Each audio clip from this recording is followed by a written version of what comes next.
महिं नः पारन्ते परमविदुषो यदृसदृशी स्तुतिर्ब्रह्मादीनामपि तदवसन्नास्त्वयि गिरा अथावाचः सर्वः स्वमतिपरिणामावधिगुणन् ममापि स्तोत्रे हरिनिरपवादः परिकरः अतीतः पन्थानं तव च महिमा वाङ्मनसयोर्तदव्यावृत्यायं चकितमभिधत्ते श्रुतिरपि स कस्य स्तोतव्यः गतिविधिगुणः कस्य विषयः पदे त्वर्वाचीने पतति न मनः कस्य न च मधुस्फीता वाच परममृतं निर्मितवतः तव ब्रह्मन् किं वा गपिसुरगुरो विस्मयपदं मम त्वेतां वाणीं गुणकथनपुण्येन भवतः पुनामीत्यर्थेऽस्मिन् पुरमथनबुद्धिव्यवसिता तवैश्वर्यं यत्तत् जगदुदयरक्षा प्रलयकृत् त्रयीवस्तु व्यस्तं तिसृषु गुणभिन्नासु तनुषु अभव्यानामस्मिन् वरदरमणीयामरमणिं विहन्तुं राक्रोशं विदधत इहैके जडधियः किमिह किङ्काय स खलु किमुपायः श्रीभुवनं किमाधारो दाता सृजति किमुपादान इति च अतक्यैश्वर्यै त्वयि यनवसरदुस्तोहतधियः कुतर्कोऽयं कांश्चिन् मुखरयति मोहाय जगतः अजन्मानो लोकः किमवयववन्तोऽपि जगताम् अधिष्ठातारं किं भवविधिर्नादृत्य भवति अनीशो वा कुर्यात् भुवनजनने कः परिकरो यतो मन्दास्त्वां प्रत्युमरवरसंशेरत इमे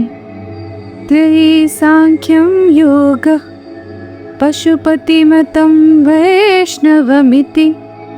प्रभिन्ने प्रस्थाने परमिदमदः पाथ्यमिति च रुचीनां वैचित्र्या द्रजुकुटिलनानापथजुषां नृणामेको गम्यस्त्वमसि पयसमर्णव इव महोक्षः खत्वाङ्गं परशुरजिनं भस्मफणिनः कपालं चेतीय तव वरदतन्त्रोपकरणं सुरास्तां तां वृत्तिं दधति तु भवत्प्रणिहितां न हि स्वात्मा रामं विषयमृगतृष्णा भ्रमयति ध्रुवं कश्चित् सर्वं सकलमपरस्पध्रुवमिदं परो द्रव्ये जगति गदति व्यस्तविषये समस्तेऽपि तस्मिन् पुरमथनतैर्विस्मित इव स्तुवञ्जिह्रेमि त्वां न खलु ननु दृष्टा मुखरता तवैश्वर्यं यत्नात् ददुपरिविरिञ्चिर्हरिहृदा परिचितुं याता वनलमनलस्कन्धवपुषः ततो भक्तिश्रद्धा मरगुरुगुणभ्यां विषयत् स्वयं तस्थिताभ्यां तव किमनुवृत्तिर्न फलति अयत्नादापाद्य त्रिभुवनमवैराव्यतिकरं दशास्त्यो यद्बाहुन् न भृतरणकण्डूपरवशान् शिरः पद्मश्रेणी रचितचरणाम्भोरुहबले स्थिरायास्त्वद्भक्ते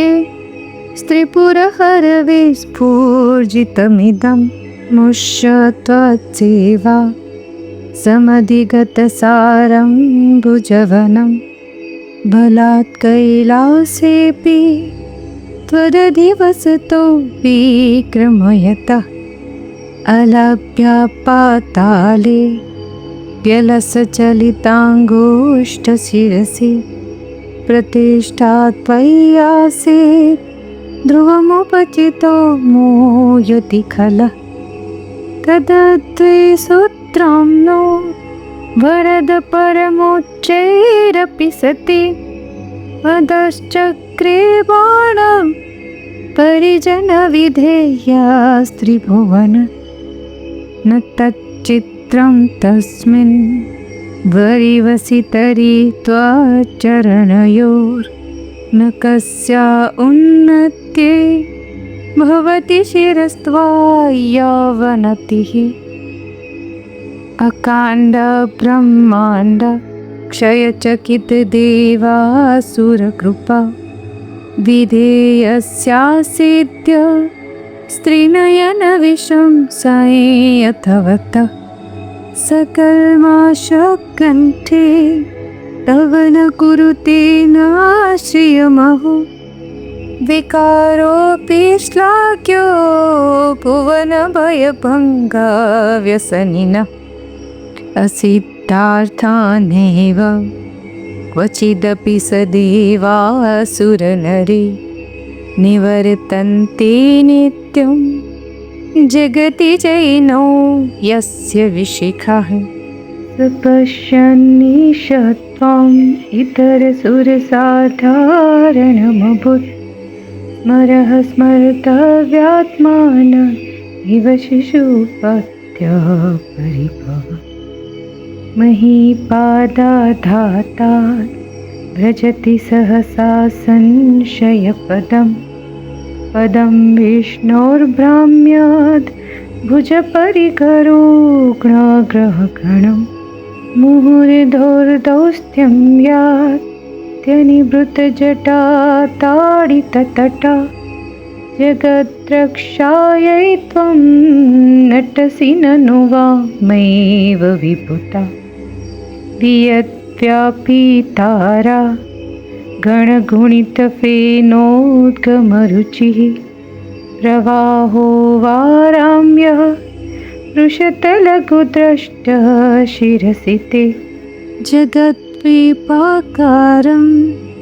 जलधिवलयं तेन कृतमित्यनेनैवोन्नेयं द्रुतमहिमदिव्यं तव वपुः रथः क्षोणीयन्ता शतधृतिरगेन्द्रोदनुरथो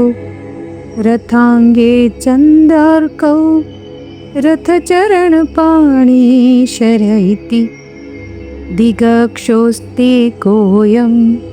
त्रिपुरतृणमाडम्बरविधेयै क्रीडन्त्यो न खलु परतन्त्रा प्रभुधियः हरिस्ते साहस्रं कमलबलिमाधाय पदयोर्यदेको नेतस्मिन् निजमुदहरन्नेत्रकमलं गतो भक्त्युद्रेकः परिणतिमसौ चक्रवपुषा त्रयाणां रक्षायै त्रिपुरहरजागर्ति जगतां क्रतो सुप्ते जाग्रत् त्वमसि फलयोगे क्रतुमतां क्व कर्म प्रध्वस्तं फलति पुरुषाराधनमृते अतस्त्वां सम्प्रेक्ष्य क्रतुषु फलदाना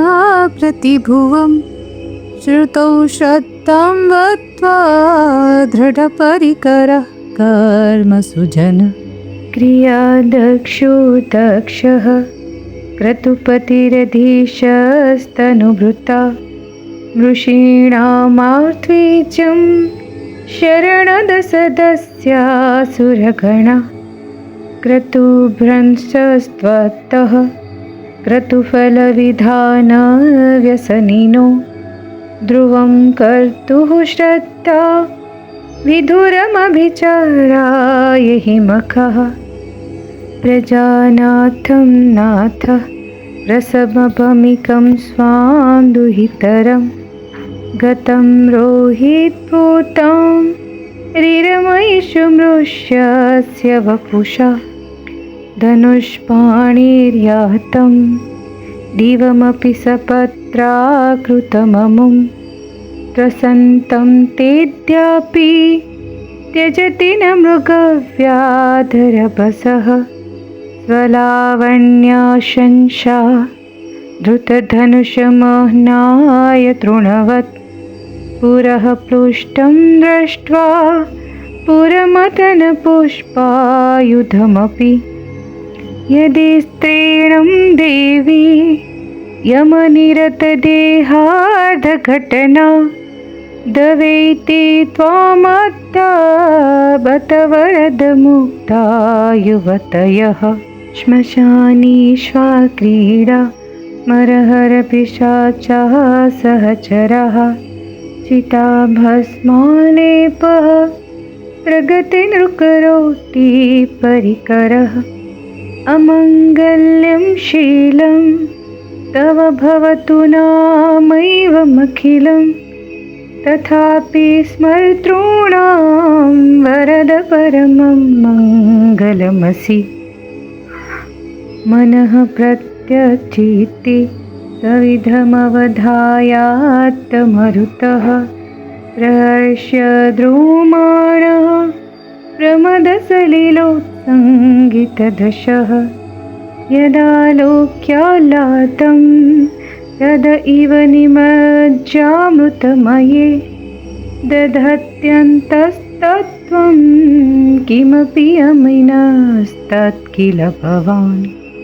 त्वमर्कस्त्वं सोमः त्वमसि पवनस्त्वं हुतवः त्वमापस्त्वं व्योम त्वमुधरणिरात्मा त्वमिति च परिच्छिन्नामेवं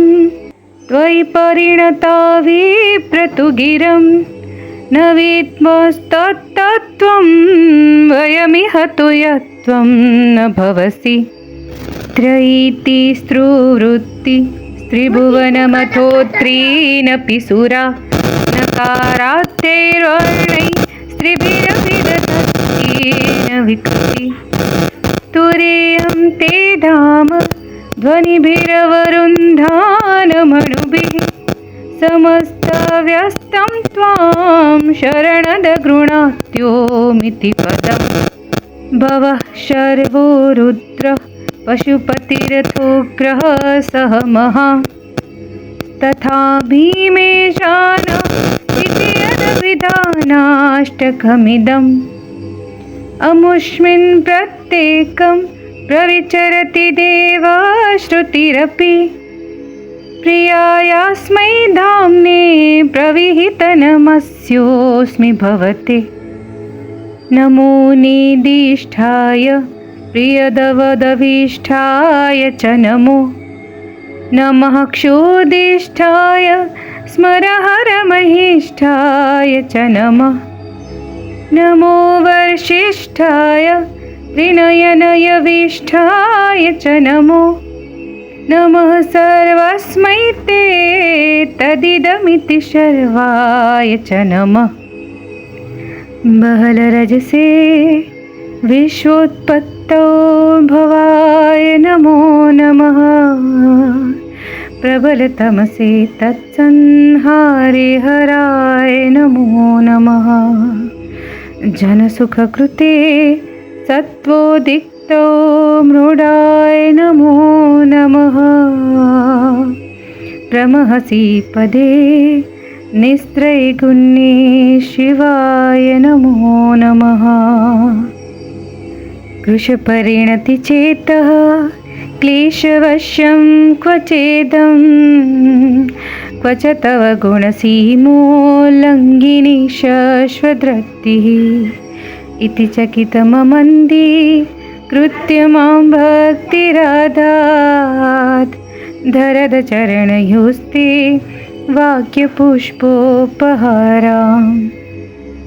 असितगिरिसमं स्यात् कच्चलं सिन्धुपात्रे सुरतरुवरशाखा लेखनी पत्रमूर्वी लिखति यदि गृहीत्वा शारदा सर्वकालं तदपि तव गुणानामीश पारं न याति। सुरसुरमुनीन्द्रे रर्चितस्येन्दुमूलेर्गथितगुणमहिम्नो निर्गुणस्येश्वरस्य सकलगणवरिष्ठः पुष्पदन्ताभिधानो रुचिर्मलदुवृत्ते स्तोत्रमेतच्चकार। अहरहर नवद्यं दुर्जटे स्तोत्रमेतत् पठति परमभक्त्या शुद्धचित्तः पुमान्य स भवति शिवलोके रुद्रतुल्यस्तथात्र प्रचुरतरधनायुः पुत्रवान् कीर्तिमांश्च। महिषान्नापरो देवो महिम्नो नापरा स्तुतिः अघोरान्नापरो मन्त्रो नास्ति तत्त्वं गुरो परम्। दीक्षादानं तपस्तीर्थं ज्ञानं यागादिकाः क्रियाः महिम्नस्तव पाठस्य कलां नार्हन्ति षोडशम्। कुसुमदशननामा सर्वगन्धर्वराजा शिशुशशिधरमौलेर्देवदेवस्य दासः स गुरुनिजमहिम्नो भ्रष्टैवास्य रोषात् स्तवनमिदमकार्षि दिव्यदिव्यं महिम्नः। सुरवरमुनिपूज्यं स्वर्गमोक्षैकहेतुं पठति यदि मनुष्यः प्राञ्जलिर्नान्यचेतः व्रजति शिवसमीपं किन्नरैः स्तूयमानः स्तवनमिदममोदं पुष्पदन्तप्रणीतम्। श्रीपुष्पदन्तमुखपङ्कजनिर्गतेन स्तोत्रेण किल्बिषहरेण हरप्रियेण कण्ठस्थितेन पठितेन समाहितेन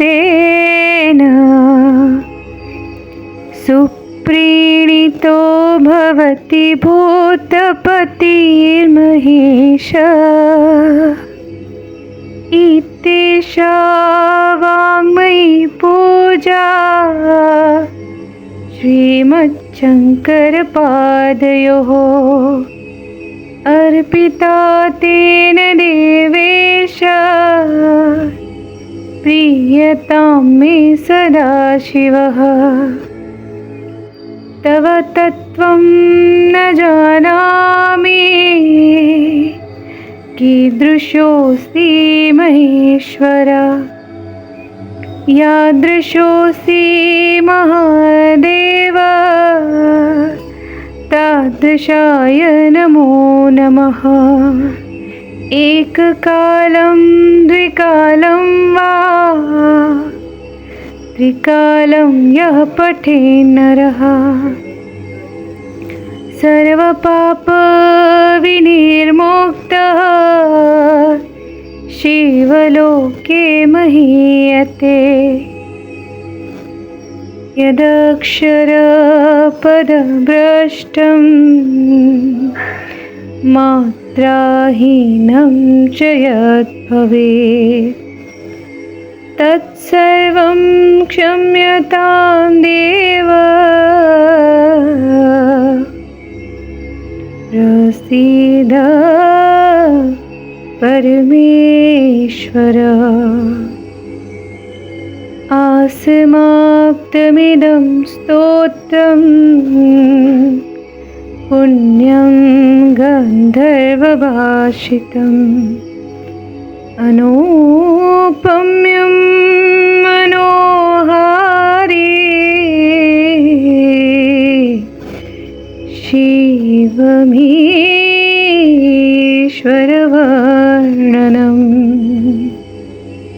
इति श्रीपुष्पदन्तविरचितं श्रीशिवमहिम्नः स्तोत्रं सम्पूर्णम्।